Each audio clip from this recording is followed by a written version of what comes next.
Hi, this is Akshita. Welcome to Magna Vision TV's Cuisine Explore. അപ്പോൾ ഇന്ന് ഞാൻ ഒരു സ്വീറ്റ് ഒരു ഡെസേർട്ട് ആയിട്ടാണ് ഞാൻ ഇന്ന് വന്നേക്കുന്നത്. എനിക്ക് കുറച്ച് നൊസ്റ്റാൾജിയൊക്കെ അടിക്കുന്ന ഒരു ഡിഷും കൂടെ ആയത്. വേറൊന്നുമല്ല, നമുക്ക് വേഗം ഉണ്ടാക്കാൻ വേണ്ടി പറ്റുന്ന ഡിഷാണ്. അപ്പോൾ നമ്മളിവിടെ ഒരു കേസരിയാണ് ഉണ്ടാക്കാൻ പോകുന്നത്. പക്ഷെ നോർമൽ കേസരി അല്ല, ഇതിനെ കല്യാണ കേസരി എന്നാണ് പറയുക. അപ്പോൾ ഈ കേസരി മെയിൻലി നമ്മുടെ സൗത്ത് ഇന്ത്യൻ ഡിഷാണ് കേട്ടോ. കർണാടക, തമിഴ്നാട്, പിന്നെ കേരളത്തിലൊക്കെ കൂടുതലും ഒരു ഡെസേർട്ട് എന്നുള്ള ഒരു രീതിയിൽ നമ്മൾ ഉണ്ടാക്കുന്ന ഒരു ഡിഷാണ് കേസരി. പക്ഷേ കല്യാണ കേസരി എന്ന് പറയുന്നത് കുറച്ച് ഡിഫറെൻറ്റാണ്. അത് ഈ തമിഴ്നാട്, കർണാടക സൈഡിലൊക്കെ ആയിട്ട് ഈ കല്യാണത്തിൻ്റെ സമയത്ത് ബ്രേക്ക്ഫാസ്റ്റിൻ്റെ കൂടെ ഇഡ്ഡലിൻ്റെയും പൊങ്കലിൻ്റെയും കൂടെ കഴിക്കാൻ വേണ്ടി കൊടുക്കുന്ന ഒരു ഡിഷാണ് ഈ കല്യാണ കേസരി എന്ന് പറയുന്നത്. അപ്പം നമുക്കത് ഉണ്ടാക്കാൻ വേണ്ടി എന്തൊക്കെ ഇൻഗ്രീഡിയൻസ് വേണം നമുക്ക് നോക്കാം. അപ്പോൾ നമ്മുടെ മെയിൻ ഇൻഗ്രീഡിയൻ്റ് എന്ന് പറയുന്നത് നമ്മുടെ റവയാണ്. പിന്നെ നമ്മൾ 1 കപ്പ് റവ എടുത്തിട്ടുണ്ട് കേട്ടോ. അതേപോലെ 1 കപ്പ് പഞ്ചസാര നമ്മൾ എടുത്തിട്ടുണ്ട്, കാരണം സ്വീറ്റ് ആണല്ലോ. പിന്നെ നമ്മുടെ മെയിൻ താരം എന്ന് പറയുന്നത് നെയ്യാണ്. അപ്പോൾ കേസരീൻ്റെ ഒരു സ്പെഷ്യാലിറ്റി എന്താണെന്ന് വെച്ച് കഴിഞ്ഞാൽ, നമ്മൾ എത്ര അധികം നെയ്യ് നമ്മൾ അതിനകത്ത് ആഡ് ചെയ്യുന്നോ അത്രയും ടേസ്റ്റ് കൂടും കേസരിക്ക്. അപ്പോൾ അതുകൊണ്ട് നെയ്യ് ഭയങ്കര ഒരു ഇമ്പോർട്ടൻറ്റ് കോമ്പണൻ്റ് ആണ് കേട്ടോ. പിന്നെ നമുക്കിവിടെ ഏലമുണ്ട്, പിന്നെ കിസ്മിസും അണ്ടിപ്പരിപ്പും, പിന്നെ നമുക്ക് ആവശ്യത്തിന് വെള്ളവും. ഇത്രയേ ഉള്ളൂ നമ്മൾ യൂസ് ചെയ്യുന്ന ഇൻഗ്രീഡിയൻസ്. ഭയങ്കര നമ്മളെ വീട്ടിലെപ്പോഴും ഉണ്ടാകുന്ന ഇൻഗ്രീഡിയൻസും കാര്യങ്ങളൊക്കെ. എന്തെങ്കിലും സ്വീറ്റായിട്ട് നിങ്ങൾക്കിപ്പം പെട്ടെന്ന് ഒരു സ്വീറ്റ് ക്രേവിങ് കാര്യങ്ങളൊക്കെ വരുമ്പം നിങ്ങൾക്ക് പെട്ടെന്നായിട്ട് ഉണ്ടാക്കാൻ പറ്റുന്ന ഒരു ഡിഷും കൂടിയായത്. ഓക്കെ, അപ്പോൾ നമുക്ക് തുടങ്ങിയാലോ എന്നാ. അപ്പം ഞാൻ പാൻ ഇവിടെ എടുത്തിട്ടുണ്ട്, നമുക്കിതൊന്ന് ചൂടാക്കാം. അപ്പോൾ ആദ്യം ഞാൻ ചെയ്യാൻ വേണ്ടി പോകുന്നത് എന്താണെന്ന് വെച്ച് കഴിഞ്ഞാൽ, നമ്മുടെ ഈ അണ്ടിപ്പരിപ്പും കിസ്മിസും ഉണ്ടല്ലോ, ഇത് ഞാനൊന്ന് നെയ്യിലിട്ടൊന്ന് ചെറുതായി ഒന്ന് റോസ്റ്റ് ചെയ്തെടുത്തിട്ട് മാറ്റി വെക്കാൻ വേണ്ടി പോവുക.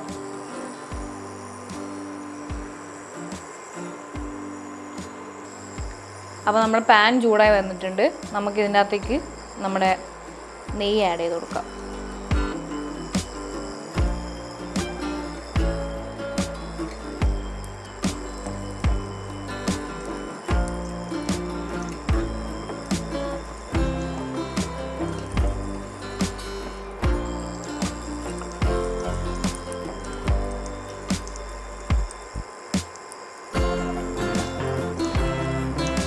നെയ്യ് ഒന്ന് ചൂടായി വരുമ്പോഴത്തേക്കും നമ്മൾ ലോ ഫ്ലെയിമിലിടാം കേട്ടോ. കാരണം എന്താണെന്ന് വെച്ച് കഴിഞ്ഞാൽ, വെറുതെ നമ്മൾ നട്ട്സും കാര്യങ്ങളൊക്കെ അല്ലാന്നാണെങ്കിൽ ഭയങ്കരമായിട്ട് ഫ്രൈ ആയിട്ട് ചിലപ്പോൾ കരിഞ്ഞു പോകും. അപ്പോൾ അത് അവോയ്ഡ് ചെയ്യാൻ വേണ്ടിയിട്ട് എപ്പോഴും ലോ ഫ്ലെയിമിൽ തന്നെ ഇട്ടിട്ട് നമുക്ക് ചെയ്യാം കേട്ടോ. അപ്പോൾ ഞാൻ ലോ ഫ്ലെയിമിലാക്കിയിട്ടുണ്ട്. നമുക്ക് നമ്മുടെ നട്ട്സിനകത്തേക്ക് ഇടാം. അത് ഞാൻ മുന്തിരി ഇടുകയാണേ. അതിൻ്റെ കൂടെ തന്നെ ഞാൻ കാഷ്യൂവും കൂടി ഇടുക. ഇനി നമുക്ക് നന്നായിട്ടൊന്ന് ഫ്രൈ ചെയ്തെടുക്കാം. ഫ്രൈ അല്ല, ഒന്ന് റോസ്റ്റ് ചെയ്തെടുക്കാം. നമ്മൾ പായസത്തിനൊക്കെ നമ്മൾ ഈ അണ്ടിപ്പരിപ്പും മുന്തിരിയൊക്കെ നമ്മൾ വറുത്തിടില്ലേ, അതുപോലെ തന്നെ നമുക്കൊന്ന് റോസ്റ്റ് ചെയ്ത് വന്നെടുക്കാം. നമ്മുടെ മുന്തിരിയൊക്കെ ഒന്ന് ആ നെയ്യിൽ കിടന്ന് ഒന്ന് പൊന്തി വന്ന് അതുവരെ ഒന്ന് ചെറുതായിട്ടൊന്ന് റോസ്റ്റ് ചെയ്ത് നമുക്കെടുക്കാം.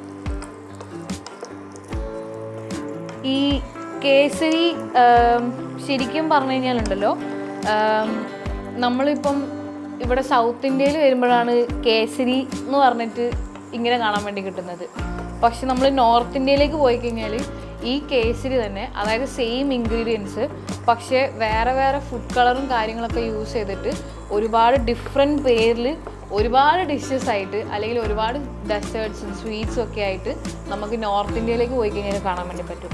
പക്ഷേ കേസരീൻ്റെ ഒറിജിൻ എന്ന് പറയുന്നത് നമ്മുടെ സൗത്ത് ഇന്ത്യയാണ്, എസ്പെഷ്യലി കർണാടക, തമിഴ്നാട്, ആ ഒരു റീജിയൻ. അപ്പോൾ ഞാൻ എൻ്റെ കോളേജും കാര്യങ്ങളൊക്കെ പഠിച്ചതെന്ന് പറയുന്നത് നമ്മുടെ കോയമ്പത്തൂർ വെച്ചിട്ടാണ്. അപ്പോൾ ഞാൻ ആദ്യമായിട്ട് കേസരി കഴിക്കുന്നത് എന്ന് പറയുന്നത് അവിടെ നിന്നാണ്. അപ്പോൾ നമ്മുടെ മുന്തിരിയൊക്കെ ഇതേ പൊന്തി വന്നിട്ടുണ്ട്. നമ്മുടെ അണ്ടിപ്പരിപ്പും അതിൻ്റെ അകത്ത് ആ നെയ്യിൽ കിടന്ന് ഒന്ന് റോസ്റ്റായി ഒരു ബ്രൗണിഷ് കളറ് തന്നു തുടങ്ങി. നമുക്കിനി ഇതൊന്ന് വറുത്ത് കോരിയെടുക്കാം.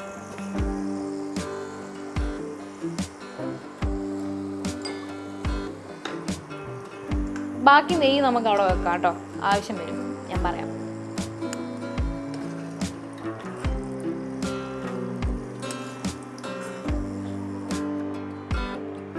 അപ്പോൾ ഇത് നമുക്കിനി മാറ്റി വെക്കാം.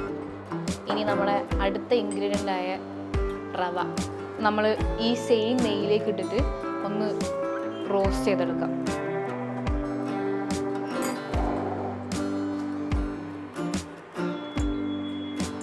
നമുക്ക് ലോ ഫ്ലെയിമിൽ തന്നെ ഇട്ട് ഫ്രൈ ചെയ്താൽ മതി, റോസ്റ്റ് ചെയ്തെടുത്താൽ മതി കേട്ടോ.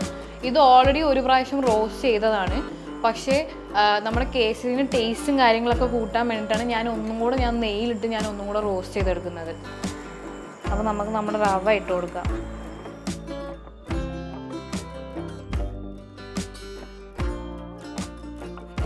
ഈ റവ ഉണ്ടല്ലോ നമ്മൾ നെയ്യിലിട്ട് നന്നായിട്ടൊന്ന് റോസ്റ്റ് ചെയ്തെടുക്കുമ്പോഴാണ് നമ്മുടെ കേസരിൻ്റെ അകത്ത് റവ നല്ല തരിതരിയായിട്ട് നമുക്ക് കഴിക്കാൻ കിട്ടുന്നത്. ഞാൻ നേരത്തെ പറഞ്ഞില്ലേ, നമ്മൾ എത്രത്തോളം നമ്മൾ നെയ്യ് ആഡ് ചെയ്യുന്നോ അത്രത്തോളം ഇതിന് ടേസ്റ്റ് കൂടുന്ന. അപ്പോൾ ആ നെയ്യിൻ്റെ അകത്തും കൂടെ ഇട്ടിട്ട് ആ റവ ഒന്ന് റോസ്റ്റ് ചെയ്തെടുക്കുമ്പോഴത്തേക്കും ഉണ്ടല്ലോ അതിന് ടേസ്റ്റ് കുറച്ചും കൂടെ കൂടും. ആ നെയ്യിൽ കിടന്ന് റോസ്റ്റായ റവയല്ലേ, അപ്പോൾ നല്ല ഒരു സോഫ്റ്റും നമ്മൾ കേസരിയൊക്കെ കഴിക്കുമ്പോൾ ഒരു ഫ്ലഫിനെസ് ഒക്കെ നമുക്ക് ഫീൽ ചെയ്യില്ലേ, അത് ആ ഒരു ഫ്ലഫിനെസ്സും കാര്യങ്ങളൊക്കെ കിട്ടാൻ വേണ്ടിയിട്ട് ആണ് നമ്മൾ നെയ്യിലിട്ടിട്ട് റവ റോസ്റ്റ് ചെയ്തെടുക്കുന്നത്. അപ്പോൾ ഈ പറഞ്ഞ പോലെ ഞാൻ കേസരി കഴിക്കുന്നത് എൻ്റെ കോളേജ് ഹോസ്റ്റലിലെ മെസ്സിൽ വെച്ചിട്ടാണ്. ഞങ്ങൾക്ക് ഞായറാഴ്ച ബ്രേക്ക്ഫാസ്റ്റിന് ഇഡ്ഡലി, ദോശ, പൊങ്കൽ, ഇതിൻ്റെ കൂടെ നല്ല മഞ്ഞ കളർ കേസരിയും കൂടി ഉണ്ടാവും. അപ്പോൾ ആദ്യം എനിക്ക് എനിക്ക് വേണ്ട എന്നൊക്കെ പറഞ്ഞിട്ടൊക്കെ ഞാൻ ആദ്യമൊന്നും കഴിക്കില്ലായിരുന്നു. പിന്നെ എൻജിനീയറിംഗ് ആണ് ഞാൻ പഠിച്ചത്. അപ്പോൾ 4 കൊല്ലം ഞാൻ അവിടെ ഹോസ്റ്റലിലാണല്ലോ, 4 അല്ല 3, കാരണം അതിൻ്റെ ഇടയിൽ കോവിഡൊക്കെ വന്നു. അപ്പോൾ 3 കൊല്ലം ഞാൻ അവിടെ ഉണ്ടായപ്പം ഒരുപാട് ആൾക്കാർ കഴിക്കുന്നൊക്കെ കണ്ടു. പിന്നെ നമ്മുടെ കൂടെയുള്ള ബാക്കി മലയാളീസ് ആണെങ്കിലും അവരും കഴിച്ചു, നല്ലതാണെന്നൊക്കെ പറഞ്ഞ് അഭിപ്രായമൊക്കെ പറഞ്ഞു. അപ്പം ഞാൻ വിചാരിച്ചു അങ്ങനെയാണെങ്കിൽ ഞാനും കൂടെ ഒന്ന് കഴിച്ചു നോക്കാമല്ലോ എന്ന് വിചാരിച്ചു. അങ്ങനെ കഴിച്ചു നോക്കിയപ്പോഴത്തേക്കും സംഭവം എനിക്ക് ഇഷ്ടപ്പെട്ടു കേട്ടോ. നല്ല മധുരമുള്ള, അതായത് 2 ടൈപ്പ് ഓഫ് കേസരീസ് അവർ സെർവ് ചെയ്തുകൊണ്ടിരുന്നത്. അവർ മഞ്ഞ കളർ കേസരിയും തരുമായിരുന്നു, ഓറഞ്ച് കളർ കേസരിയും തരുമായിരുന്നു. അപ്പം ഞാൻ ആദ്യം വിചാരിച്ചത് ചിലപ്പം ഈ മധുരപ്പൊങ്കൽ, കാരപ്പൊങ്കൽ എന്നൊക്കെ പറയുന്ന പോലെ ചിലപ്പം മധുരക്കേസരിയും കാരക്കേസരിയാണെന്നാണ്. പക്ഷേ അല്ലായിരുന്നു, അത് ജസ്റ്റ് ഫുഡ് കളർ യൂസ് ചെയ്തിട്ട് അവരങ്ങനെ ചെയ്തതാണ്. കാരണം മഞ്ഞ കേസരിക്ക് അവർ ചെറുതായിട്ട് മഞ്ഞപ്പൊടിയോ അല്ലെങ്കിൽ ഈ യെല്ലോ ഫുഡ് കളറിങ്ങോ കാര്യങ്ങളോ എന്തെങ്കിലും യൂസ് ചെയ്യും. അതേപോലെ ഓറഞ്ച് കളർ കേസരി കിട്ടാൻ വേണ്ടിയിട്ട് അവർ സാഫ്രനോ അല്ലെങ്കിൽ ഫുഡ് കളറോ യൂസ് ചെയ്യും. അപ്പോൾ നമ്മളിവിടെ എന്തായാലും ഫുഡ് കളറിന് വേണ്ടി പോയിട്ടില്ല. നമുക്ക് ആ കേസരിൻ്റെ ആ ഒരു നാച്ചുറൽ കളർ ഉണ്ടല്ലോ, ആ കളർ കിട്ടട്ടെ എന്ന് വിചാരിച്ചിട്ട് തന്നെ നമ്മളിവിടെ വേറെ കളറിന് നമ്മൾ അഡീഷണലി നമ്മളൊന്നും ചെയ്യുന്നില്ല. നമ്മൾ ആ റവ റോസ്റ്റായി വരുമ്പോൾ ഉള്ള ആ ഒരു കളറും ലാസ്റ്റ് ഫൈനൽ നമ്മുടെ ആ നെയ്യിൻ്റെ ആ ഒരു ഇതൊക്കെ കൂടെ നമുക്കൊരു യെല്ലോയിഷ് കളർ കിട്ടും. അപ്പോൾ ആ ഒരു കളറ് ആ ഒരു ഒറിജിനൽ കളറിൽ തന്നെ ഇരിക്കട്ടെ എന്ന് നമ്മൾ വിചാരിച്ചു. അതുകൊണ്ട് കളറൊന്നും നമ്മളിവിടെ യൂസ് ചെയ്യുന്നില്ല കേട്ടോ. കംപ്ലീറ്റ് ആയിട്ടും നാച്ചുറൽ ഹോം വേയിലാണ് നമ്മൾ കേസരി ഉണ്ടാക്കുന്നത്. അപ്പോൾ ഈ നമ്മുടെ റവ റോസ്റ്റ് ആയോന്ന് നമുക്ക് അറിയാൻ വേണ്ടിയിട്ടുണ്ടല്ലോ ഒരു ടെക്നിക്കും കൂടി ഉണ്ട്. അതായത് നമ്മളിപ്പോൾ ഈ റവ നമ്മളിങ്ങനെ സോട്ട് ചെയ്തെടുക്കുന്നുണ്ടല്ലോ, നമ്മളിങ്ങനെ ഇളക്കി നോക്കുമ്പം ഈ റവ ഇങ്ങനെ തരിതരിയായിട്ട് ഭയങ്കര ഫാസ്റ്റിൽ മൂവ് ചെയ്യുന്നുണ്ടെന്നാണെങ്കിൽ നമ്മുടെ കേസരീൻ്റെ റവ റോസ്റ്റായി. അതേപോലെ തന്നെ നമ്മൾ പാനിൻ്റെ അടിയിൽ കിടക്കുന്ന റവക്ക് ഒരു വൈറ്റിഷ് കളർ അടിക്കുന്നുണ്ടെന്നാണെങ്കിൽ നമ്മുടെ റവ റോസ്റ്റായി എന്നാണ്. അപ്പോൾ ഇപ്പം ഞാൻ ഇളക്കുമ്പോൾ റവേനെ തരിയൊക്കെ ഇങ്ങനെ ഓടിക്കളിക്കുന്നുണ്ടോ. അപ്പോൾ നമ്മുടെ റവ ഇവിടെ റോസ്റ്റായി. പിന്നെ വേറൊരു കാര്യം കൂടി ഉണ്ട്, റവ മൂത്ത് കഴിഞ്ഞ് കഴിഞ്ഞാലുണ്ടല്ലോ നമ്മൾ പിന്നെ ആ ബൗളിൽ അധികം നേരം വെക്കാൻ വേണ്ടി പാടില്ല കേട്ടോ. കാരണം നമ്മുടെ യൂസ് ചെയ്യുന്ന ബൗളിൻ്റെ ചൂടുണ്ടാവുമല്ലോ, അപ്പോൾ ആ ചൂട് കാരണം അടിയിലുള്ള റവ കരിഞ്ഞു പോകാനുള്ള ചാൻസ് ഉണ്ട്. അപ്പോൾ അതുകൊണ്ട് റോസ്റ്റ് ആയി കഴിഞ്ഞാൽ അപ്പോൾ തന്നെ വേറെ ബൗളിലേക്കോ അല്ലെങ്കിൽ ഒരു ക്ലീൻ പീസ് ഓഫ് പേപ്പറിലേക്കോ ഒന്ന് സ്പ്രെഡ് ചെയ്ത് വെക്കുക.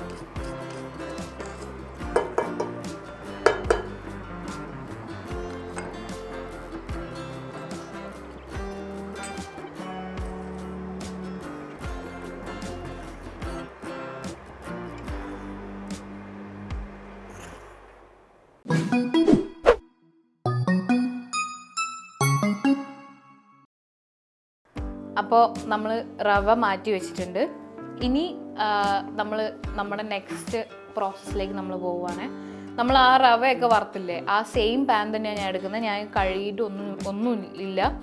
അപ്പം ഞാൻ ഒന്നും കൂടെ ഒന്ന് പാൻ ഹീറ്റ് ചെയ്തിട്ട് ഞാൻ ഇതിൻ്റെ അകത്തേക്ക് കുറച്ച് നെയ്യ്, ഒരു ഹാഫ് ടീസ്പൂൺ നെയ്യ് ഞാൻ ഇതിൻ്റെ അകത്തേക്ക് ഒഴിക്കാൻ വേണ്ടി പോവാം കേട്ടോ.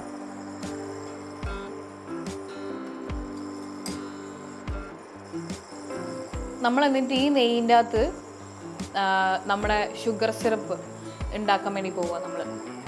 അപ്പോൾ നേരത്തെ ഞാൻ പറഞ്ഞതുപോലെ നമ്മൾ എത്ര നെയ്യ് ആഡ് ചെയ്യുന്നോ അത്രയും ടേസ്റ്റ് ഇതിൻ്റെ കൂടിക്കൊണ്ട് നിൽക്കും. അപ്പോൾ അതുകൊണ്ട്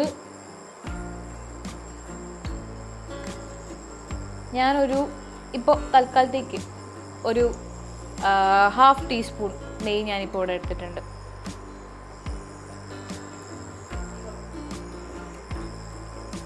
ഞാൻ ലോ ഫ്ലെയിമിലാണ് കേട്ടോ വെക്കുന്നത്. കാരണം എന്താണെന്ന് വെച്ച് കഴിഞ്ഞാൽ നമ്മൾ ഷുഗർ സിറപ്പാണ് ഉണ്ടാക്കാൻ വേണ്ടി പോകുന്നത്. അപ്പോൾ ഒരു ചെറുതായിട്ടൊന്ന് കാരമലൈസ് ചെയ്തെടുക്കാൻ വേണ്ടി പോവുക.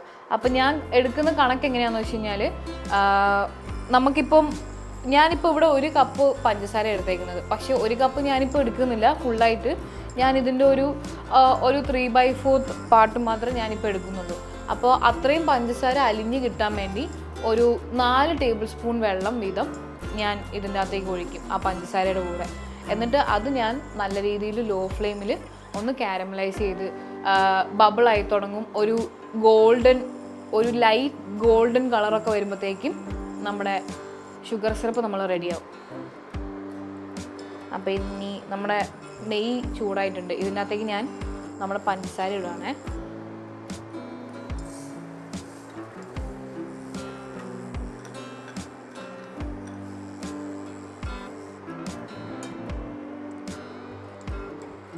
ഇനി ഈ പഞ്ചസാരേൻ്റെ ഇതിൻ്റെ അകത്തേക്ക് ഞാൻ ഒരു 4 ടേബിൾ സ്പൂൺ വെള്ളവും കൂടി ഒഴിക്കുക, നമുക്ക് ആ സിറപ്പ് ഉണ്ടാക്കിയെടുക്കാൻ വേണ്ടി.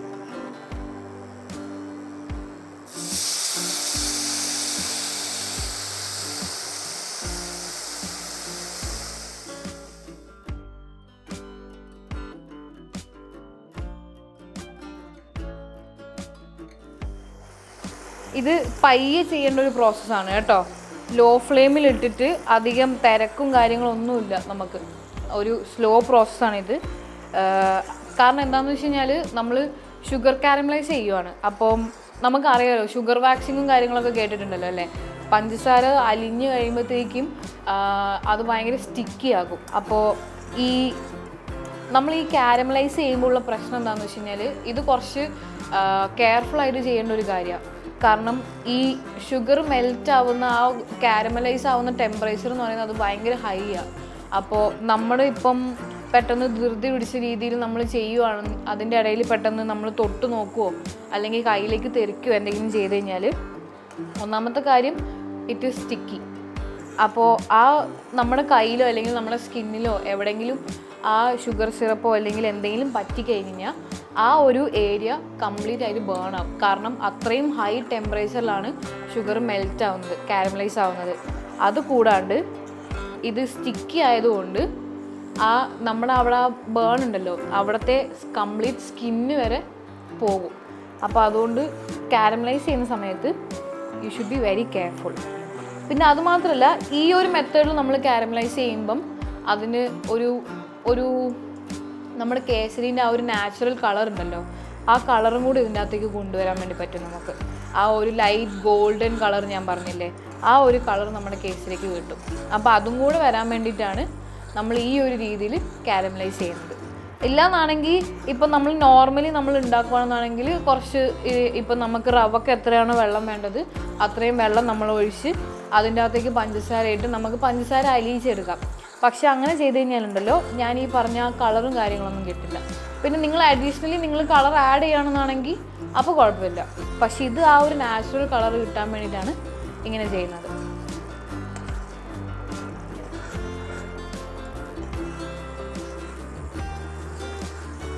കണ്ടോ, ബബിളൊക്കെ വന്നു തുടങ്ങി. നമുക്കൊരു ലൈറ്റ് ഗോൾഡൻ കളർ വരണം. കാരണം മെയിനായിട്ട് കാരമലൈസ് ചെയ്യുന്നത് എന്തിനാണെന്ന് വെച്ച് കഴിഞ്ഞാൽ, കാരമലൈസ് ചെയ്ത് കഴിഞ്ഞാലുണ്ടല്ലോ ആ ഒരു ടേസ്റ്റിന് തന്നെ അത് ഒരു ഭയങ്കര ഒരു ഡിഫറൻസും കൊണ്ടുവരും. അതും വേറൊരു കാര്യമാണ്. അപ്പോൾ അതുകൊണ്ടാണ് ഞാൻ കാരമലൈസ് ചെയ്തിട്ട് അതിൻ്റെ അകത്തേക്ക് നമുക്ക് റവേൻ്റെ മിക്സറും കാര്യങ്ങളൊക്കെ ഇടാമെന്ന് ഞാൻ പറഞ്ഞത്. നല്ല രീതിയിൽ ബബിൾസും കാര്യങ്ങളൊക്കെ വന്നു തുടങ്ങിയിട്ടുണ്ട്. നമുക്ക് ഒരു കളർ, ഒരു ഡേർട്ടി ഓഫ് വൈറ്റ് അല്ലെങ്കിൽ ഒരു ഡേർട്ടി വൈറ്റ് കളർ നമുക്ക് വന്നിട്ടുണ്ട് കേട്ടോ. അപ്പം നമ്മുടെ പഞ്ചസാര നല്ലവണ്ണം കാരമലൈസായി കളറൊക്കെ ചേഞ്ചായി കണ്ടോ. ഇനി ഇതിൻ്റെ അകത്തേക്ക് ഞാൻ നമ്മൾ എത്രയാണോ റവ എടുക്കുന്നത്, അതായത് ഇപ്പോൾ ഒരു 1 കപ്പ് റവ എടുക്കുന്നതെന്നാണെങ്കിൽ അതിൻ്റെ ഒരു 3/4 അത്രയും ക്വാണ്ടിറ്റിയിൽ നമ്മൾ ഇതിനകത്ത് വെള്ളം ഒഴിക്കണം. അപ്പം ഞാനിപ്പോൾ വെള്ളം തിളപ്പിച്ചാറ്റിയ വെള്ളമാണ് ഞാൻ ഒഴിക്കുന്നത്.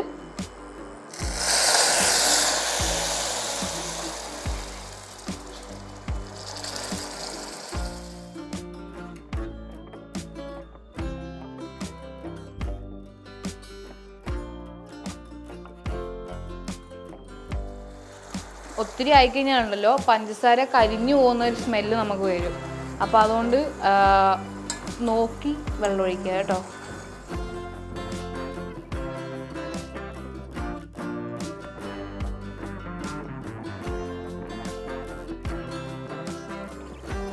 അപ്പം ഞാനിപ്പോൾ ഓൾമോസ്റ്റ് ഒരു 250 ml ആണ് വെള്ളം ഒഴിക്കുന്നത്.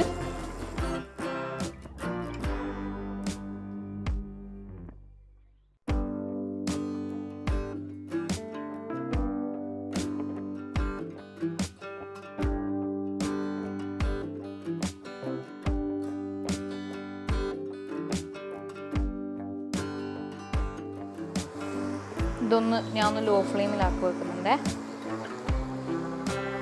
ഇനി ഇതിൻ്റെ ഇടയിൽ ഞാൻ ഒരു 2 ഏലക്കയും കൂടെ ഒന്ന് ചതച്ചിട്ട് ഇതിനകത്തേക്ക് ഇടാൻ വേണ്ടി പോവാം കേട്ടോ.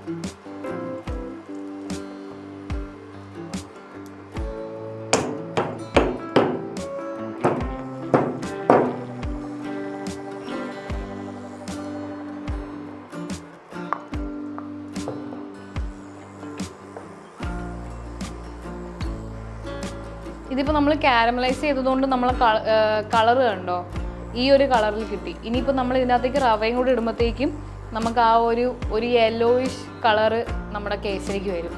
ഇനിയിപ്പോൾ ഇതിപ്പോൾ നമ്മൾ കാരമലൈസ് ചെയ്തുകൊണ്ടാണ് കേട്ടോ ഈ കളർ വന്നത്. ഇത് കാരമലൈസ് ചെയ്യാതെ നിങ്ങൾ ജസ്റ്റ് വെള്ളത്തിലേക്ക് പഞ്ചസാര ഇട്ട് നിങ്ങൾ പഞ്ചസാര മെൽറ്റ് ചെയ്ത് എടുക്കുകയാണെന്നാണെങ്കിൽ ആ സമയത്ത് പഞ്ചസാര വെള്ളത്തിൽ മെൽറ്റ് ചെയ്യുന്ന സമയത്ത് നിങ്ങൾക്ക് സാഫ്രണോ അല്ലെങ്കിൽ ഫുഡ് കളറോ എന്താണെന്ന് വെച്ച് കഴിഞ്ഞാൽ നിങ്ങൾക്ക് ആഡ് ചെയ്യാം.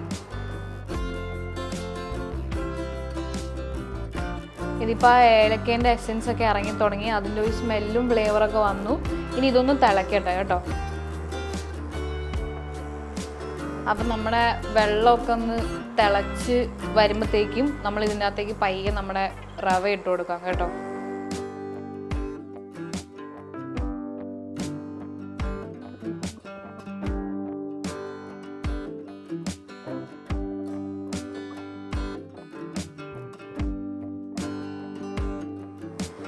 നമ്മുടെ പഞ്ചസാര പാനി ഉണ്ടല്ലോ തിളച്ച് തുടങ്ങിയേ.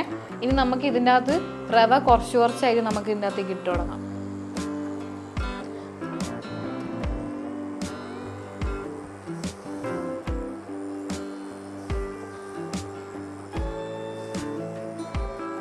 കണ്ടോ ആ ഒരു കളറൊക്കെ വന്നുണ്ടോ.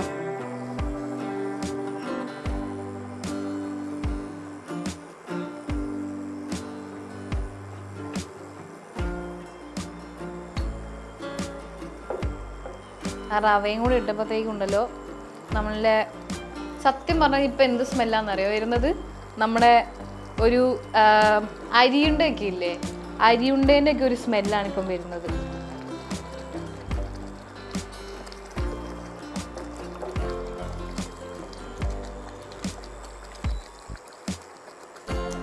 ഇനി നമുക്കിതൊന്ന് ലോ ഫ്ലെയിമിൽ ഇട്ടിട്ട് നല്ലപോലെ ഒന്ന് ഇളക്കി നമ്മുടെ ആ ഒരു കേസരീൻ്റെ ആ ഒരു കൺസിസ്റ്റൻസി ഉണ്ടല്ലോ, ആ കൺസിസ്റ്റൻസി ആക്കി എടുക്കണം നമുക്ക്.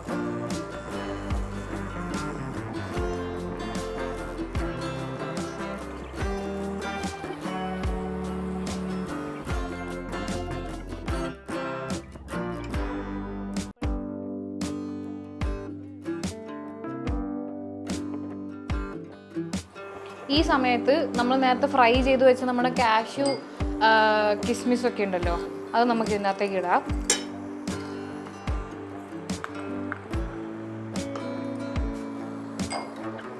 എന്നിട്ട് നല്ലപോലെ മിക്സ് ചെയ്ത് കൊടുക്കാം നമുക്ക്.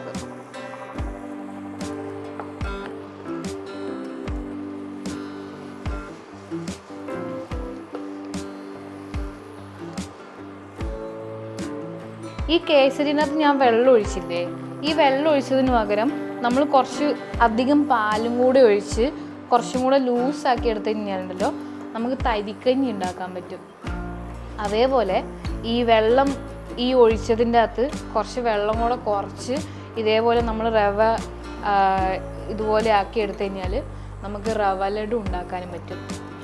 സെയിം റെസിപ്പിയാണ് എല്ലാത്തിനും, ഇൻഗ്രീഡിയൻസും കാര്യങ്ങളൊക്കെ സെയിമാണ്, പക്ഷേ കുക്കിംഗ് മെത്തേഡ് മാത്രം ഡിഫറെൻറ്റാണ്, അത്രയേ ഉള്ളൂ. അപ്പോൾ ഞാൻ പറഞ്ഞതുപോലെ പെട്ടെന്ന് ഉണ്ടാക്കിയെടുക്കാൻ വേണ്ടി പറ്റുന്നൊരു സ്വീറ്റ് ഡെസേർട്ടാണ് കേസരി എന്ന് പറയുന്നത്. അപ്പോൾ അതേപോലെ തന്നെ ഈ നമുക്ക് ആ ഒരു കുക്കിംഗ് മെത്തേഡും കാര്യങ്ങളൊക്കെ ഒന്ന് മാറ്റിക്കഴിഞ്ഞാൽ അതേപോലെ തന്നെ വേറെയും സ്വീറ്റ്സും കാര്യങ്ങളും നമുക്ക് ഉണ്ടാക്കിയെടുക്കാൻ വേണ്ടി പറ്റും.